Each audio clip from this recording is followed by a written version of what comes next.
door's open, Tom Lucas.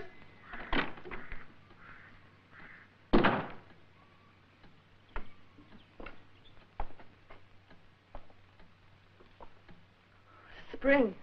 Might just as well be the middle of winter. It'll be different in Spain. At least there'll be sunshine. And man. That wasn't a very nice thing to say, Tom, was it? You resent my going. It's all the same to me. I should have thought you'd be glad. My going will help you to forget lying to your wife and children. Climbing in back windows here at night. You were the one started it. And I'm the one who stopped it. I said it was all the same to me.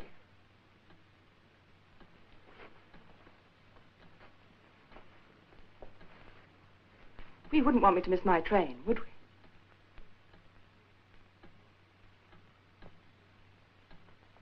You forgot the fireplace. Wouldn't do to leave the fire burning. Oh, how stupid of me.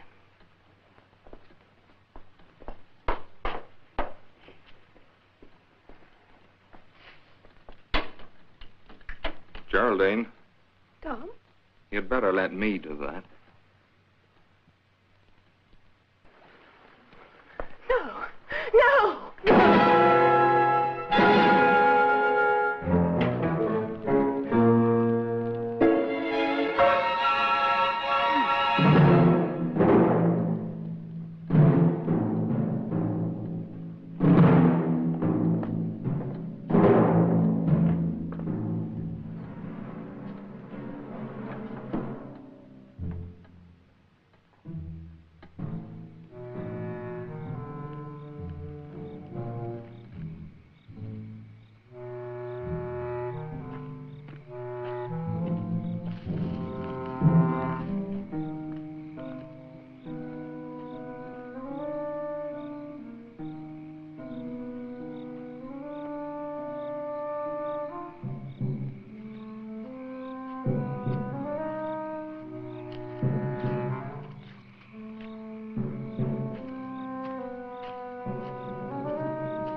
You think they were trying to wake the dead. I hope the last note turns out to be a little more musical. I can't find the memo, Mr. Wheeler. What memo? For the letter you wanted me to type. Oh, that memo. Well, it seems I haven't written it yet. Then why ever did you send for me? I'm bored. Things must have been ever so much more exciting in the States. Some things are pretty much the same all over the world.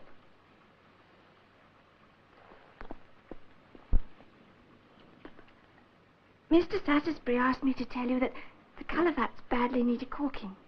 Well, that's his problem. Mr. Wheeler, I think... Crosley, nature never intended you for thinking. I suppose I should have knocked. I didn't realize you might be Dictating. dictating. Crosley, you may go now. You have some work to do. Where? On the street?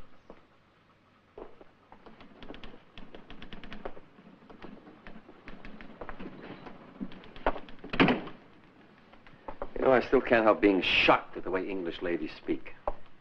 No regard for a man's tender sensibilities. I guess I was in the United States too long. Or not long enough. Would you rather we never met?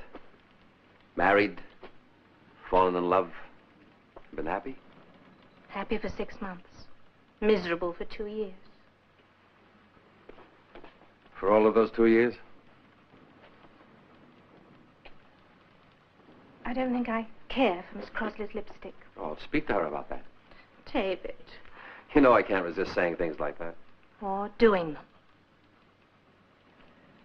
I'll switch secretaries with Osborne. He can have Crosley, and I'll take Miss Bodley. She's at least 40 and has a mustache. A long mustache. It curls up at the end. Shall we dine early tonight? Why? So we can go to bed early.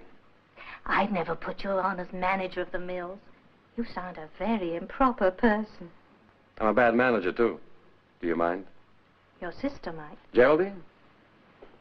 She's merrily sunbathing in Spain while I slave here. You don't really spend all your time here slaving.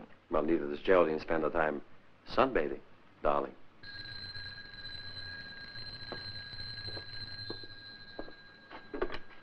Hello? Yeah, put her through, please. Aunt Helen calling from her ancestral acres. Hello, Auntie? What? No, I haven't heard from her. Yes. All right. All right, I'll take the train to Medvale immediately. I'll bring Carol. Yes. Goodbye. Geraldine's disappeared. She was supposed to join Aunt Helen at the airport. Perhaps Geraldine changed her mind and went somewhere else. She'd have notified Aunt Helen. She might not have wanted your aunt to know where she was really going. You know my sister almost as well as I do. But it's not that simple. Aunt Helen has called in the police because she hasn't heard from Geraldine for 2 days. Are you worried about her, David? It's the police that should be worrying. If they find her where she doesn't want to be found, God help them. Come on, let's take the train.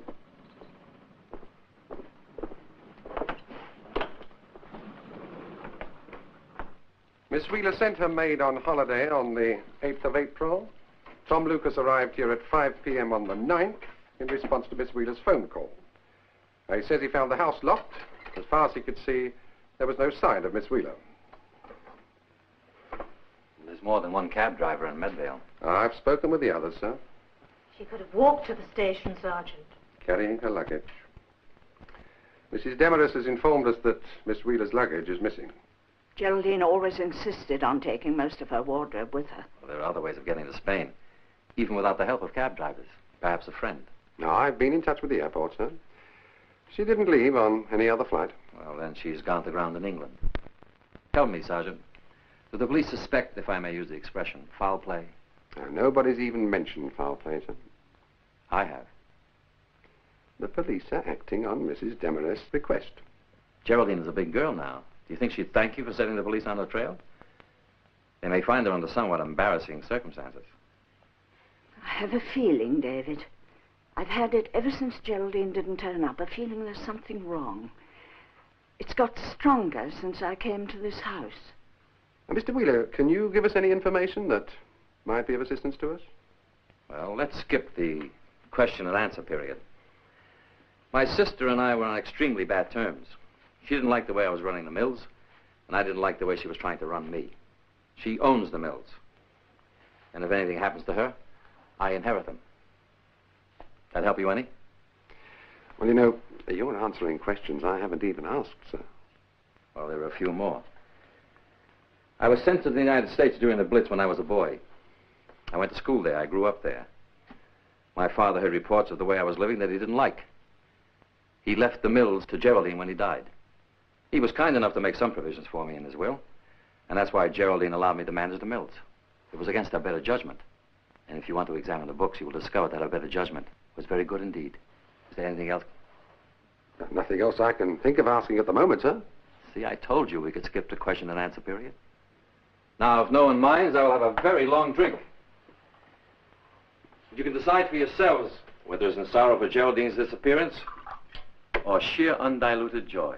Ah. Well, I think that's all for the moment. We'll pass on any information we receive as soon as we get it. Good night. Good night. Were you deliberately trying to rub the sergeant the wrong way? Is there a right way to rub sergeants, darling? The police will never find Geraldine. From what I've seen of them, they probably have difficulty finding their way home. Something's happened to Geraldine. I know it. If the police can't find her, who will? Annie Jones. Oh, for heaven's sake, Aunt Helen. Not another of your spiritualists. You may laugh, David, but you've never met Annie. She's a little girl. With the tambourine, no doubt. Oh, need you be so rude? It's the other side of my well-known charm, darling. David. Annie Jones is an orphan at Almesbury. I met her because I'm on the board of governors. She's not a spiritualist, David. She's a finder. Meaning female bloodhound? She can find things, and people, too. She feels their vibrations somehow. A little girl was lost at the orphanage last year. Annie found her. Who lost her in the first place? Stop it, David. Geraldine is lost. She may be in serious trouble. I doubt it. But if she were, I refuse to believe that some idiot girl in an orphanage can help Annie. She's not an idiot girl. You've never seen her eyes. I want you to admit that you stole Doris's beads.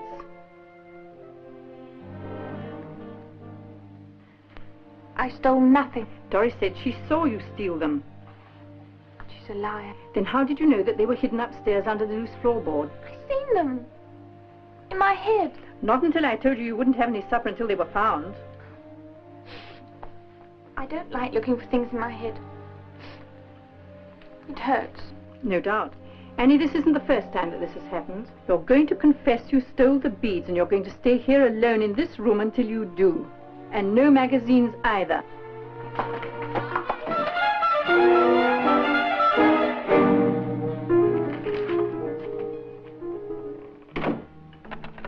I've seen them. In my head.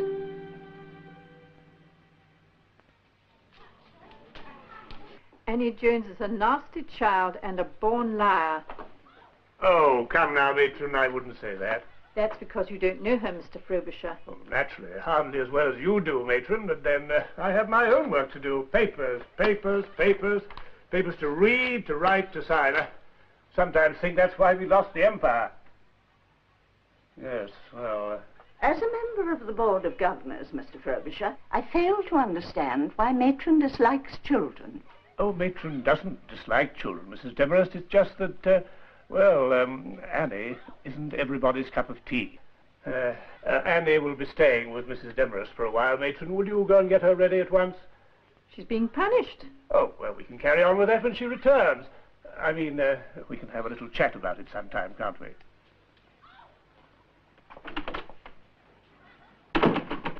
Matron's got a heart of gold, you know, really. I grant you, she doesn't wear it on her sleeve exactly, but, well, it'd be rather awkward if she did, wouldn't it? I think I may safely say that thanks to the generous patronage of people like you, Mrs. Demarest, we're doing wonderful work here. Annie has been granted a wonderful gift. Gift, eh? Oh, you mean that silly stuff about her seeing in the dark? It's not seeing in the dark, Mr. Frobisher. It's finding things that are lost, and it's not silly at all. Oh, no, of course it isn't. Especially to those who've lost, whatever it is they've lost. Annie. Annie, my dear, you're coming home to stay with me for a while. Aren't you glad? Yes, sir. Make a nice change for you.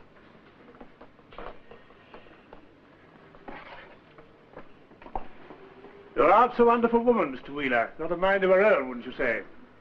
I might. Not too many of her sort around these days. Probably why we lost the empire, don't you think? Not really. Goodbye. Goodbye. Well, matron, it's one thing we can be grateful for. What's that, sir? We've got rid of that 17-year-old horror for a while, anyway.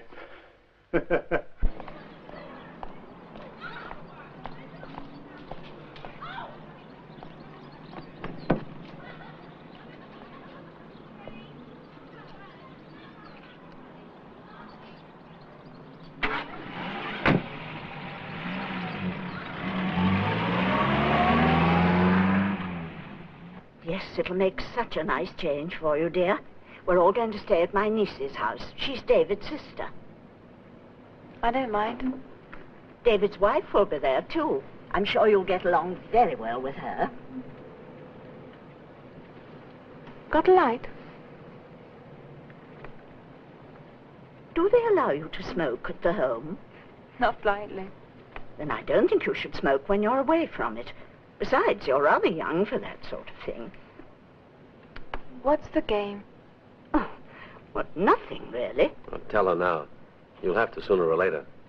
Well, it's just that we're terribly upset, and you can help us. Me? With your wonderful gift for finding things. Oh, wonderful nothing. Gets me into trouble is all it does. That's because people don't understand.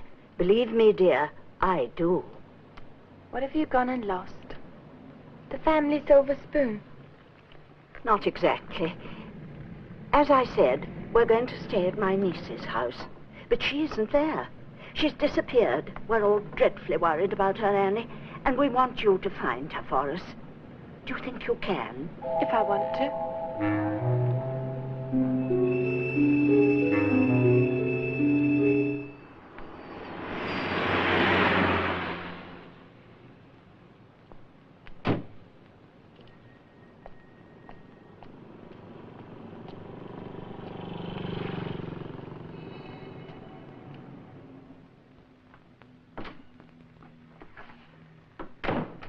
Afternoon, Sergeant. So it is. Oh, for heaven's sake, stop fussing. Come on, come on, come on. Yeah.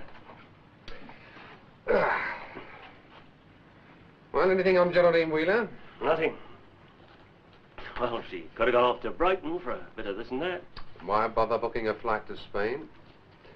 It's too cold for this and that in Brighton anyway this time of the year. Whatever this and that means. No, whatever Geraldine Wheeler is, I don't think she planned on being there. You may be right. Well, that comforts me enormously. Marlowe, what do you think of David Wheeler? Well, he seems to have motives for wanting Miss Wheeler out the way. Yeah, the full measure.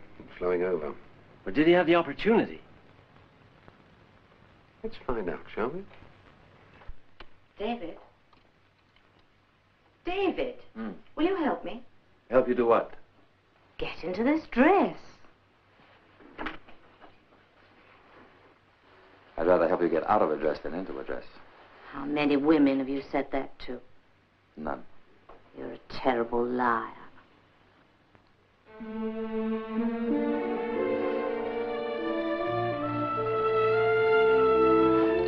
We'll be late for dinner.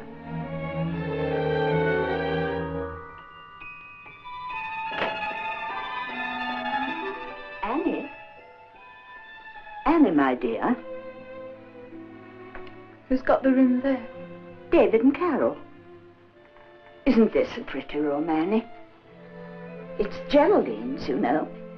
I put you in here because I thought it might be easier for you to pick up Geraldine's aura.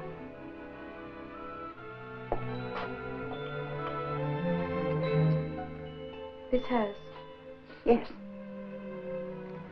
I stopped playing with dolls when I was 6 years old.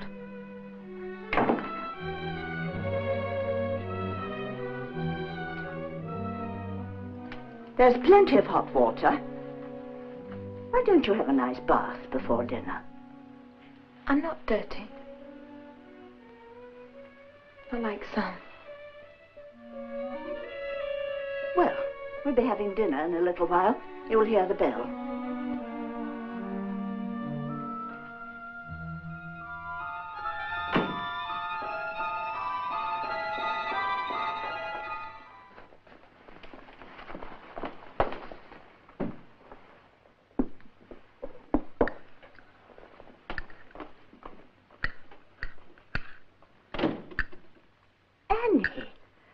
want to be finished before David and Carol even come to the table, do you? You might have thought they're late. Of course not. I'm very cross with them. But you... I'm hungry, Mrs. Demarest. Naturally you are at your age. I've been hungry for years. I'm sorry we're so late, Aunt Helen. But Carol had some difficulty getting her dress on. At least we haven't kept our guest waiting. You'll know me next time you see me, won't you?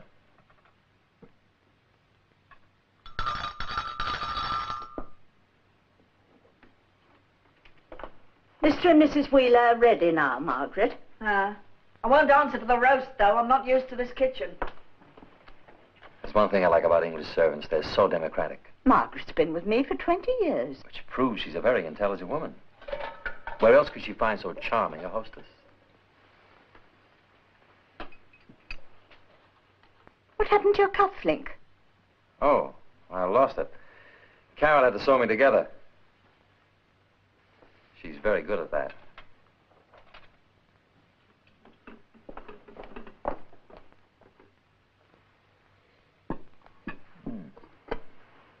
Same wine she had last time. It's a pity Geraldine never married. Her husband might have taught her something about wines. When was the last time you were here, David? Oh, sometime in April. 2 or 3 days before she left for wherever she's gone. I didn't know you'd been here as recently as that. Well, I didn't exactly want to advertise it in the public press.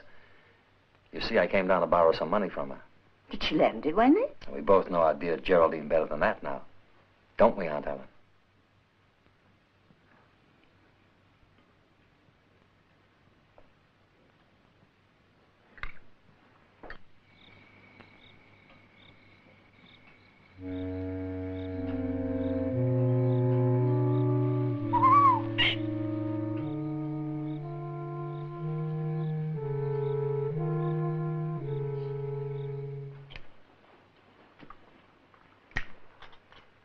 Margaret, the roast was delicious. Whatever you may think, Aunt Helen, I suspect that Geraldine's off on some goodwill tour somewhere. What on earth are you talking about? I mean of goodwill toward men, or man, rather. I don't approve of this conversation, especially in front of... I'm sorry. At any rate, it's given me an idea. Carol and I haven't had a honeymoon now for 3 years. I think it's time we had another one. People only have honeymoons when they get married. Now, don't be so stuffy, Aunt Helen. It is my considered opinion that people should have honeymoons regularly. It gives one a chance to improve on past performance. David. I think it's a very good idea, David.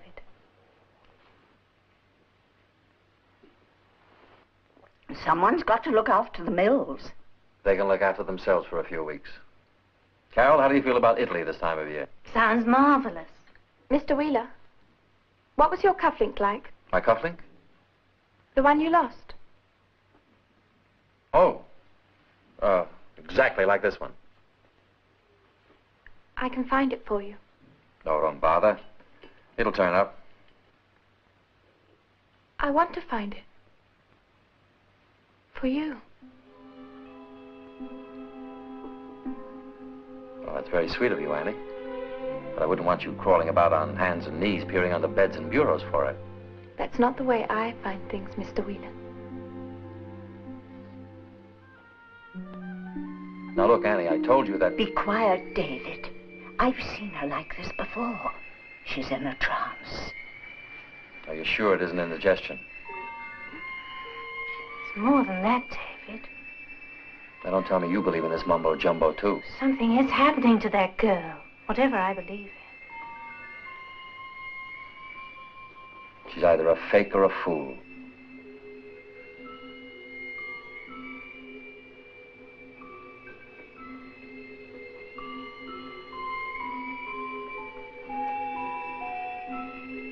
Smooth. Smooth and silk and warm. Thrown away. Seen once. Seen twice. Smooth. Smooth and silk and warm. thrown away. Seen once. Seen twice. Seen once. Seen twice. On the dressing table and in the mirror. She was right. She was right.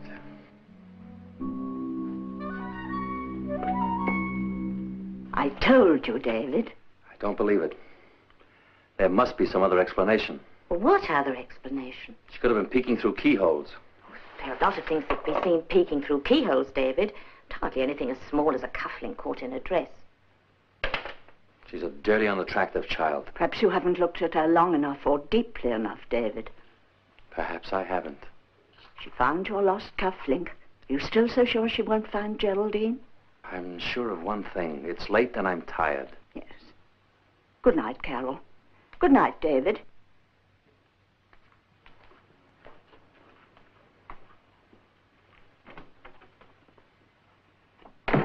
David, do you want Geraldine found?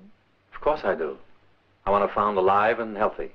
Alive, healthy, and wanting to know what you've done with the mill's money.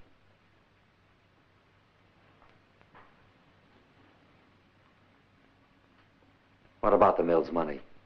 I know what your salary is, David. I know the way we've been living. You must have been taking money. Why not call it stealing? Because I love you. Because I suppose I hoped you'd stop before it was too late.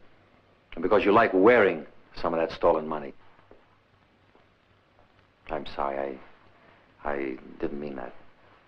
Of course you're right.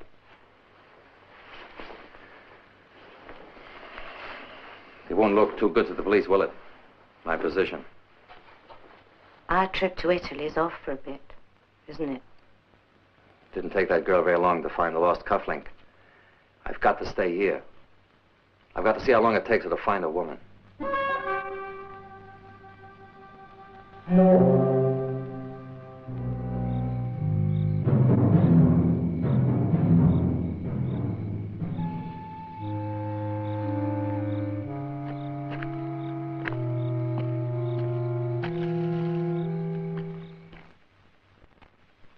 Mr. David Wheeler arrived in Midvale on the 4:30 train on the afternoon of April the 7th. That's 2 days before Miss Wheeler's disappearance. Good.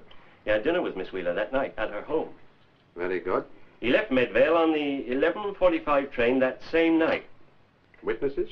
A station master, Mr. Throgley, the greengrocer, who was travelling on business, and Mr. Hobson, who was going up to London. To ogle the girls at a strip club and then to get drunk at some small West End hotel.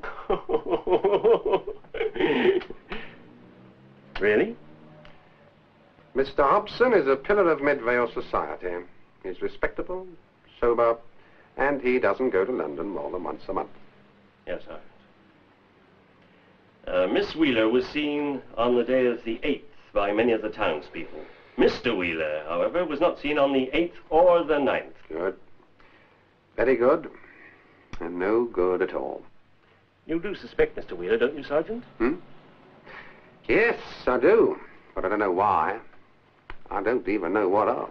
Blast, that sun, it gets in my eye. Oh, sorry, Sergeant. I wonder how much longer that car of Lucas is going to last.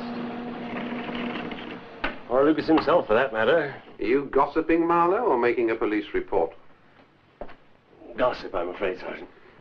Pity you're not married, then. Ideal outlet for meaningless chatter. Well, go on. What's he been up to? Oh, nothing really. Just for the past week or so, he spent every night in the pub till closing time. Catching drinks? No, buying them, treating everybody. Oh. Taxi business looking up, eh? Oh, more like he's come into a bit of money, Sergeant. You've got some reason for saying all this, of course. Outside of the fact that the man's paying for his own drinks, I mean. Oh, no, just guessing. You know, he's caught up with his rent for the first time in years. Bought his old woman and kids new clothes, things like that. Is it important? I don't know, Marlowe. I'll have to ask Lucas, won't I? Well, that was terrific. You're a ruddy marvel, Lucas, that you are. You should be on the telly. And I want all the train seals. Ah, come on. Did you have in mind that I should be playing a bloomin' Romeo? Fill it up again. Good evening, Sergeant. Evening, landlord. What are you having, Sergeant? I'll have half a bitter, please. Make it a pint. Now. Don't worry, it's on me. A pint of bitter for the sergeant. Oh, that's very kind of you. You working late, Sergeant? No later than you, friend. Thanks. I'd like a word with you if you've got a moment, Lucas. Maybe we could sit down. Well, I'll be bullseye again, Lucas. Sit down. Things looking up a bit for you? You training for welfare work? No, just curious. Well, if you must know, I've come in for a pot of money, so I can afford to buy you a pint of bitter whenever the fancy takes me. As well as pay up perhaps 6 months back rent? Nice of you to take an interest. That's not really what I'm interested in. What's more to the point is whether or not you drove anyone out to the Wheeler house on the 9th of April. It's a long time past. I don't remember. That's all right. I'll help you. That's the day you were supposed to pick up Miss Wheeler. I told you, I haven't seen eye nor heard of her. Oh, I'm not questioning that. I was just wondering if you might have driven David Wheeler to his sister's home on the 9th of April. I wouldn't remember. Or would he be paying you to forget? Now, look. There's nothing to charge anybody with, Lucas. Not yet. But if you had been deliberately withholding information, you could be arrested as an accomplice. An accomplice to what? Ah, that's the question. Thanks for the beer. Or should I thank David Wheeler?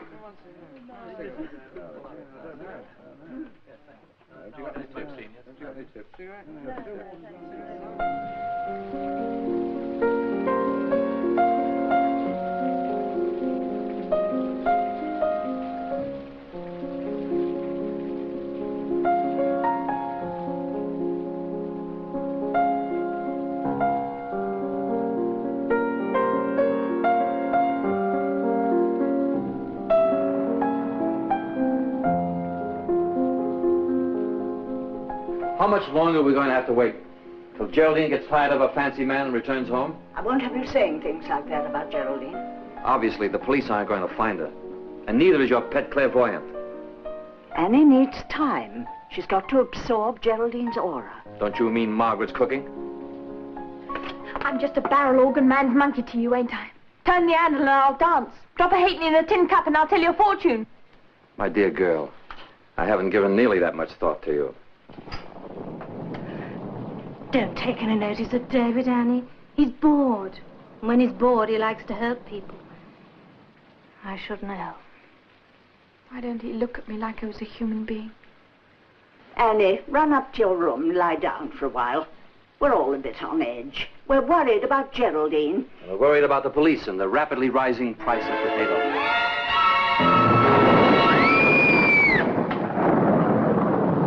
Did she think I was going to hit her with this?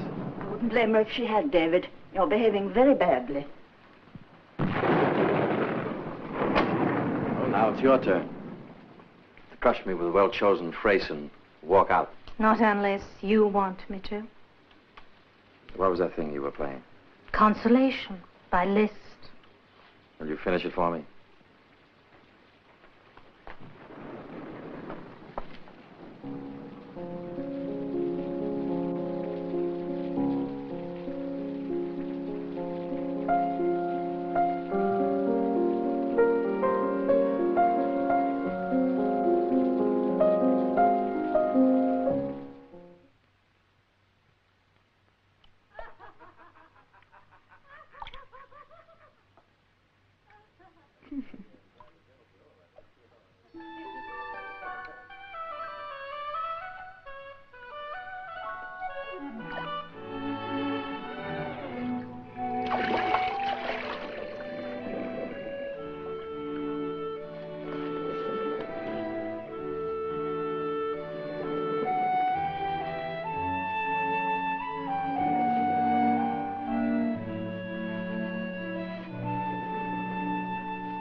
So lovely out, Margaret.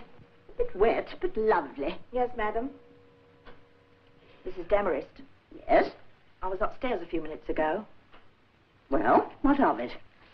I seen that girl sneaking out of Mr. and Mrs. Wheeler's bedroom.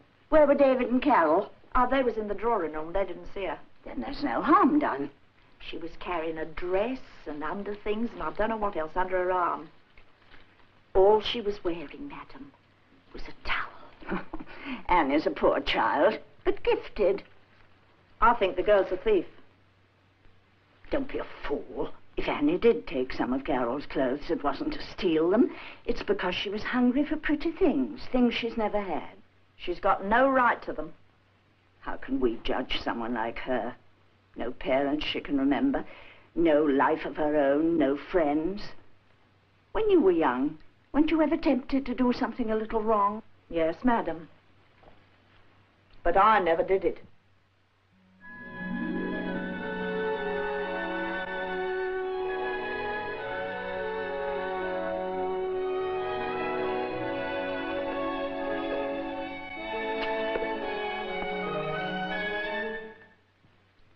I'm so glad you're feeling better, dear. Thank you. That's one of your dresses, isn't it, Carol? I didn't steal it. I borrowed it, that's all I did. Because I haven't got anything nice to wear. My clothes smell of carbolic soap, of years of wearing, of charity in the orphanage. You look very pretty, Annie.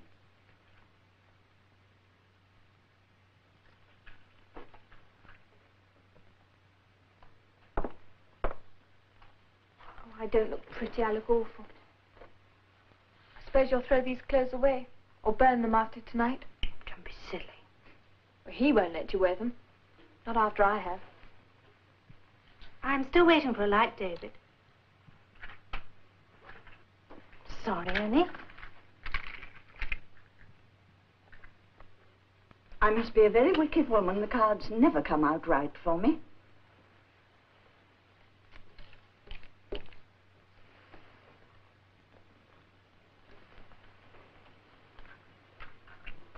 We've been holding awake here for a week. Carol, get your coat and let's go dancing. You won't mind, will you, Aunt Helen? Of course not, dear. I'm sorry, Annie. Whatever for? You'll be going to plenty of dances when you're a little older. He never really looked at me. What did you say, Annie?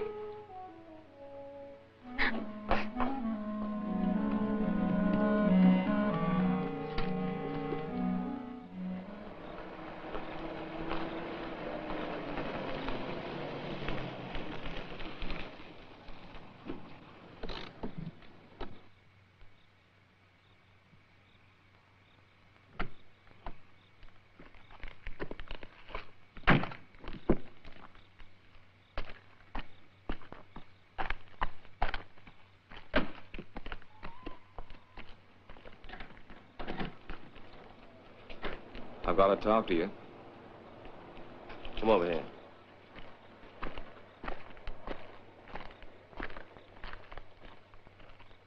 Well?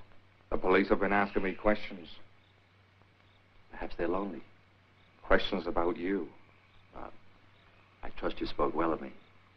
So far, I've only had £100. I need the rest of the money. Look, I promised you £1,000.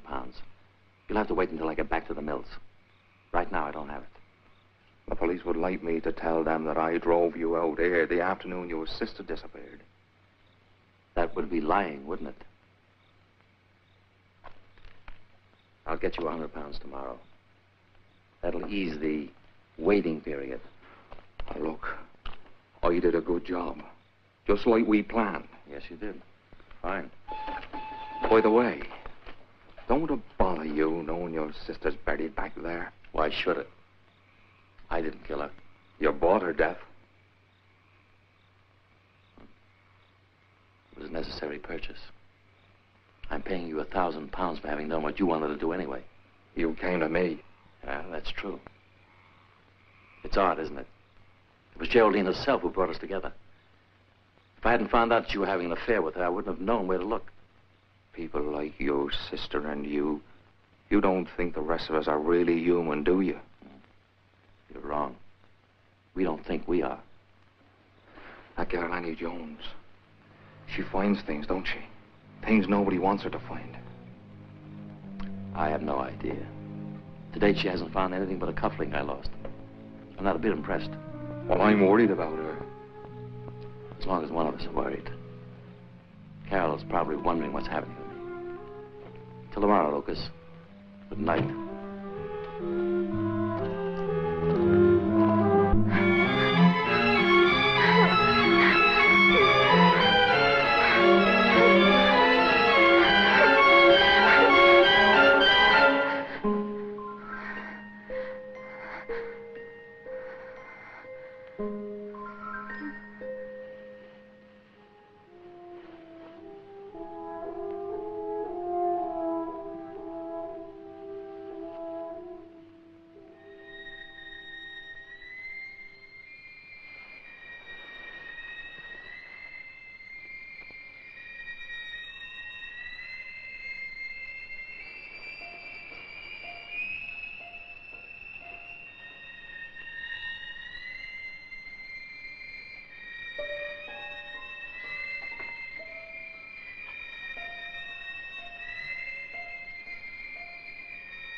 You forgot the fireplace.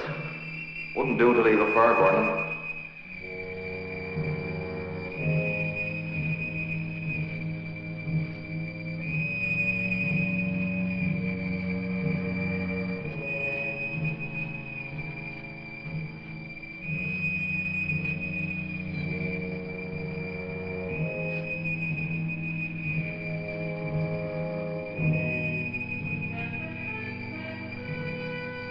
Geraldine, you'd better let me do that.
Annie.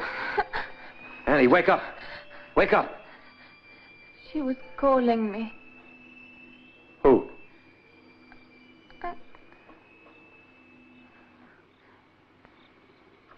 I don't know.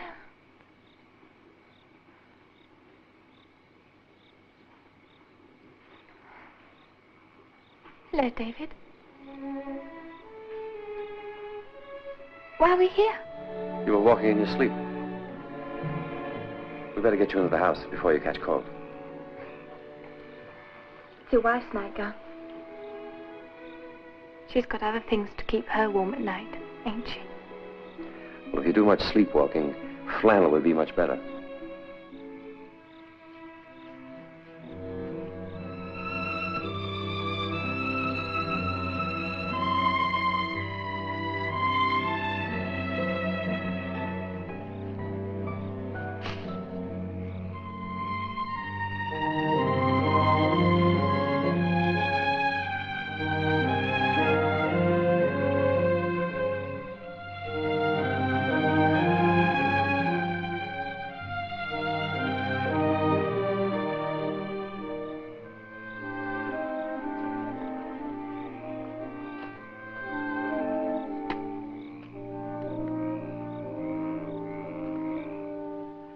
Well, we got you back into the house without waking anyone.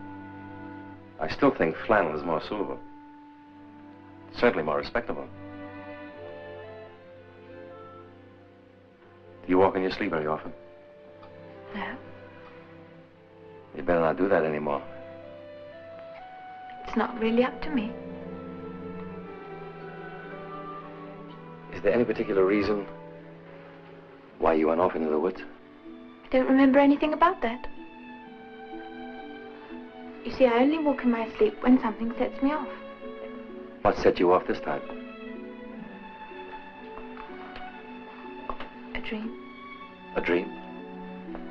About you? A dream about me set you off to walking in the woods? No, the dream had nothing to do with it. It was about you and me. Well, I hope I didn't do anything I shouldn't have. You didn't get the chance. Perhaps that's just as well. Now look, young lady, no more midnight rambles for you. I can't promise that, can I? Because I might get to dreaming again. Well, then don't. How can I stop it? Except a girl don't dream about something she can have when she's awake. You've been reading Freud. Been reading what? Never mind. I do mind. I mind a lot.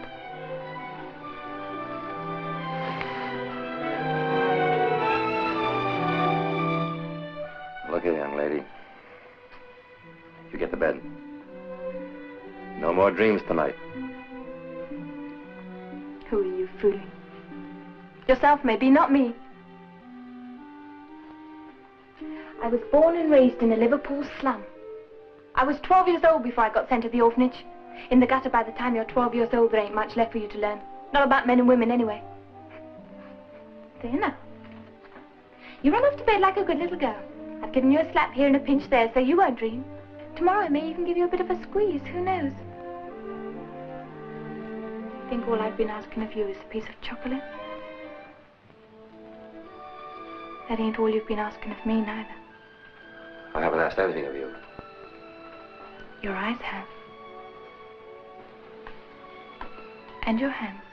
Don't be a fool. Ain't it about time you told me how much you love your wife? But I do love her. Liar.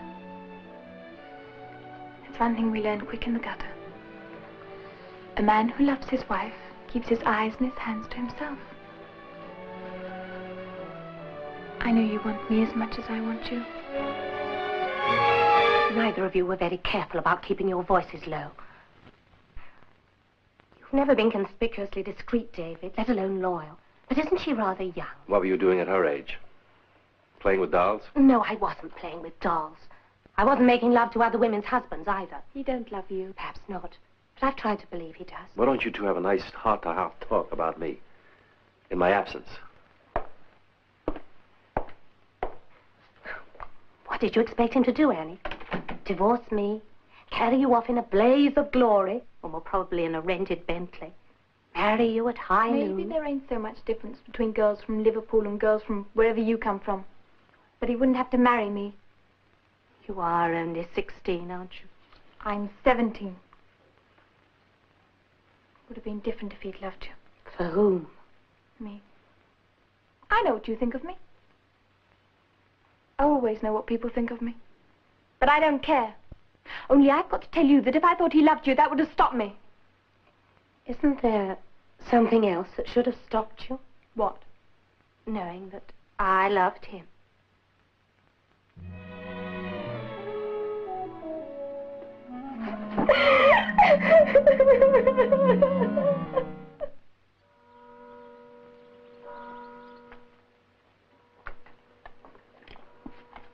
Thank you, Margaret. We'll serve ourselves. Aunt Helen, I've had enough of this. Do have your breakfast, dear. Carol and I are returning to the mills this afternoon. I don't know where Geraldine is, and I don't care. I doubt very much whether anyone else does either. I'm very fond of Geraldine. Bully for you. Carol, don't you think... I think David is right. But there's Annie. She hasn't had time to absorb Geraldine's aura. She's had time to absorb a lot more than you realize. My advice to you is to pack her off to the orphanage immediately. I admit that may be a little rough on the orphanage people, but then that's what they're getting paid for, isn't it? She should be given her chance. She's had her chance, and she's taken it, believe me. That girl is a troublemaker and nothing more. As for her gift, the only thing she can find is a way back to the gutter. Be still, David. Annie, come and have your breakfast, dear.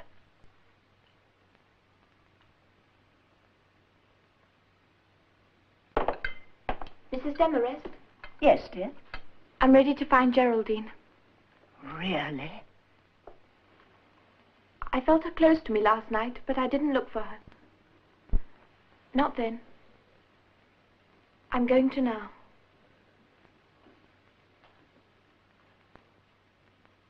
You better get the police here. Are you sure?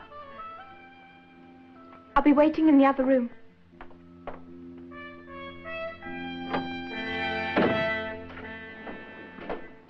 Marlowe, do you know that the Bromley assassin used just such a paper knife as this to dispatch 6 of his wives? Really?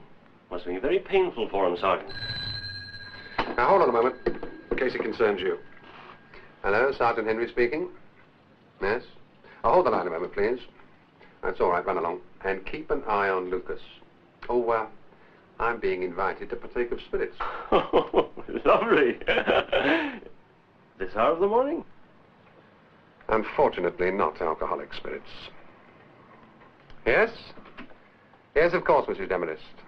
Yes, you're quite right. I'll come over there myself. I'm leaving immediately. Goodbye.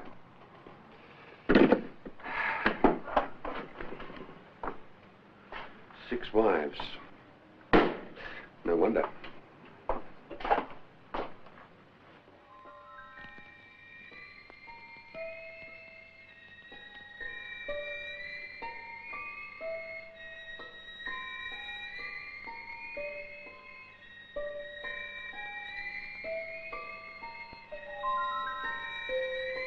What's she waiting for?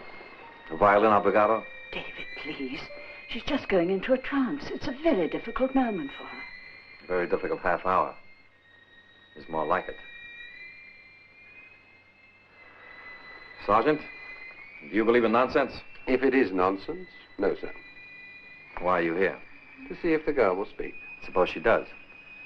Suppose she says that Geraldine is cavorting in the upper Amazon with Peruvian headhunters. Well, that would be very odd, sir, seeing that the upper Amazon isn't in Peru at all. Well, you've no idea how Peruvian headhunters get around these days. David, stay where you are, Carol. But she's suffering. Nothing you can do will help her.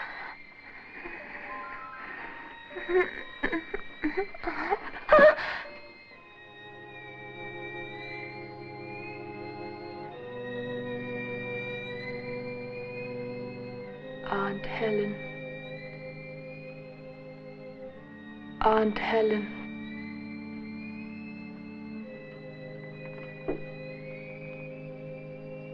Who are you?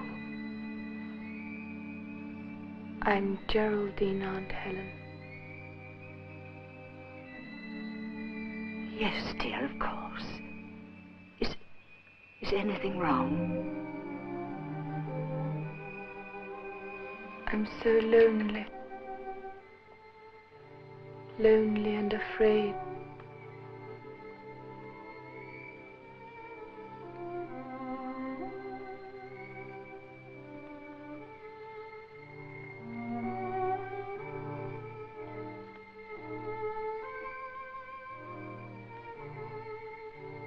Everything's going to be all right, Geraldine. Just tell us where you are.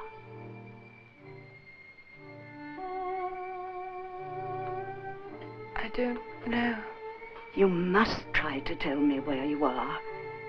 You must try very hard. I am trying, Aunt Helen. But I can't see. It's so dark. He won't let me rest. There's noise and there's movement. I go from place to place. I don't know where. I want to rest, Aunt Helen. I want to sleep.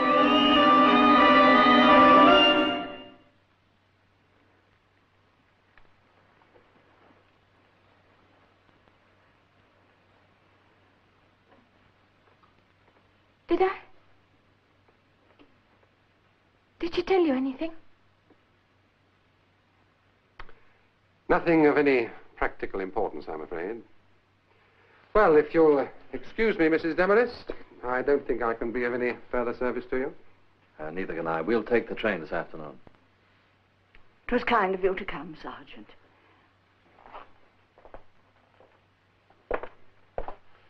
Oh, goodbye.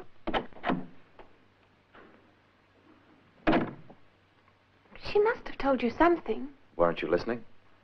I wasn't here. She came into my head. I wasn't here at all. Well, then, for your information, she seems to be traveling around the countryside with a rather athletic lover. I know you can't help being cruel, David, but need you be vulgar as well? Why blame me? Take it up with Geraldine when she returns.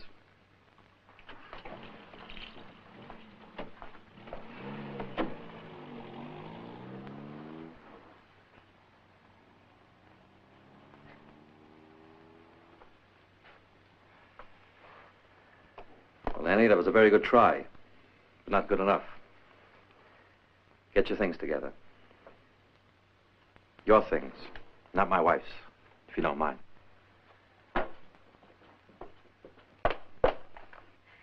Maybe nobody's going to believe me. Maybe not ever. But when I'm taken over, it's not by the spirit of anybody living. I don't know what she said with my lips, or what she saw through my eyes. But it's because she can't speak anymore with her lips, or see anything with her eyes. She's dead.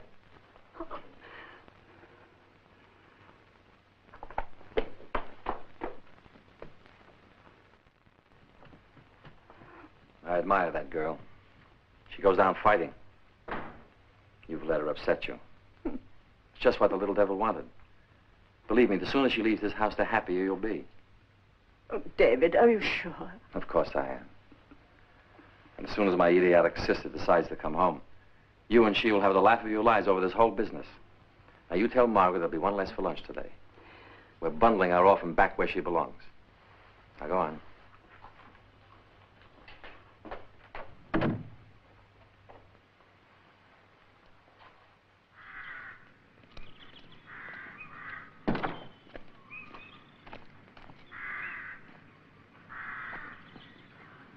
You got it all your own way now, haven't you? Not really.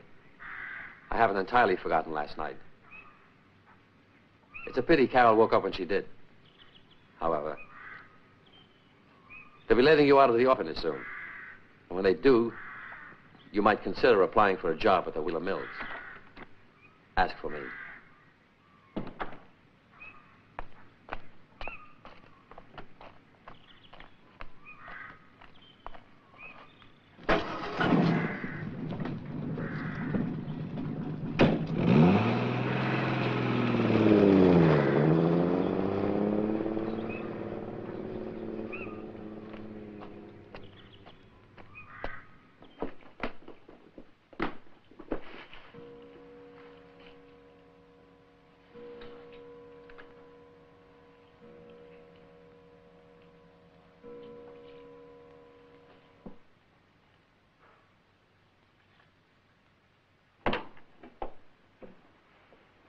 ready?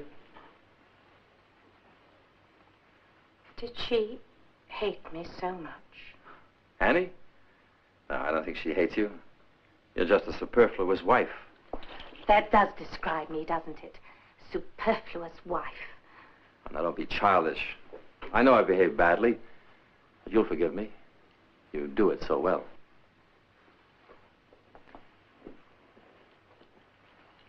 I've had enough practice.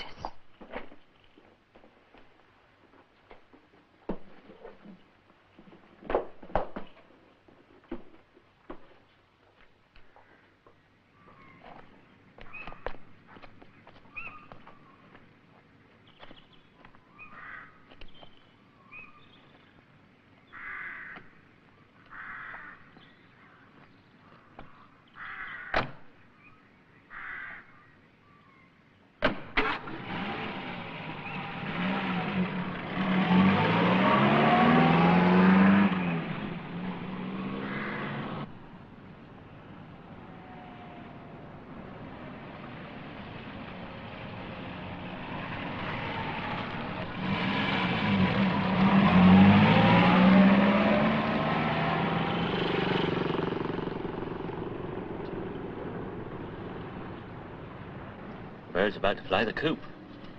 Wheeler? Yeah. No salt to put on his tail either. Not a pinch.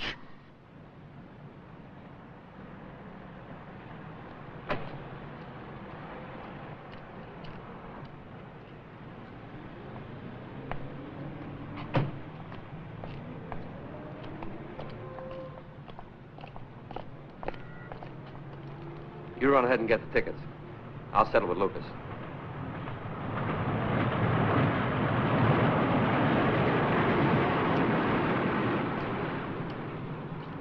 The police have been watching me. I hope you haven't done anything illegal. You're 100 pounds. Put that envelope away. Not that it matters particularly. The police have nothing to go on. Not with Geraldine tucked away safely in that clearing. Now with that Annie Jones around, I've seen that girl's eyes. I'm still worried about her. But you can stop worrying. She's back at the orphanage. Then I did right. Did what right? I dug up your sister's body. You stupid fool. I did right. I dug her up in the middle of last night. That girl would have found it if it was still there. That body was perfectly safe where it was. What have you done with it? Don't worry about that now. Annie Jones will never find it now. You let go of me!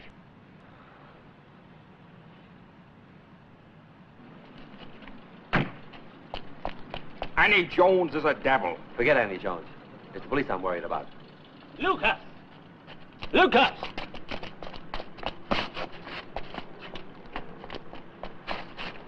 Sergeant Henry wants to ask you some questions.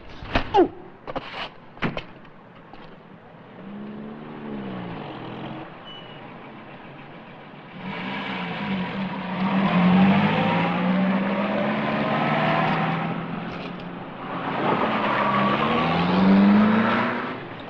David, the train will be here in a minute.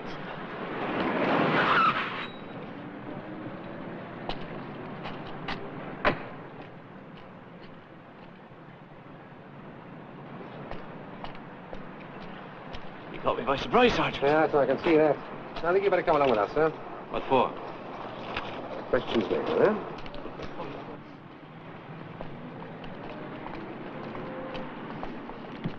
Am I under arrest? We'll see.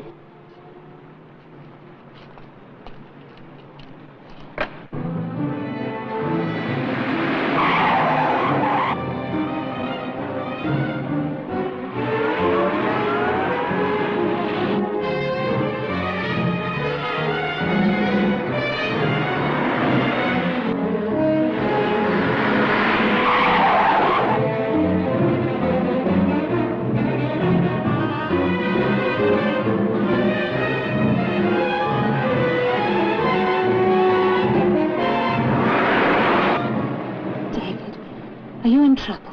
No. I just like drives in the country. Darling, please. Why don't you leave the questioning to the police?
Lucas. Lucas, can you hear me? Now listen, you've got to tell me. What do you know about the death of Geraldine Wheeler? I killed her. You did? Well, why?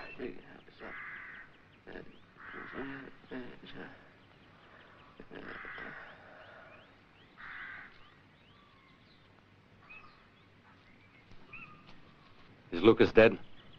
He lived long enough. Annie Jones knew after all, didn't she? There is noise. There is movement. I go from place to place. Mr. Wheeler, I'm placing you under arrest. And I must warn you that anything you say will be taken down and may be used in evidence. I go from place to place.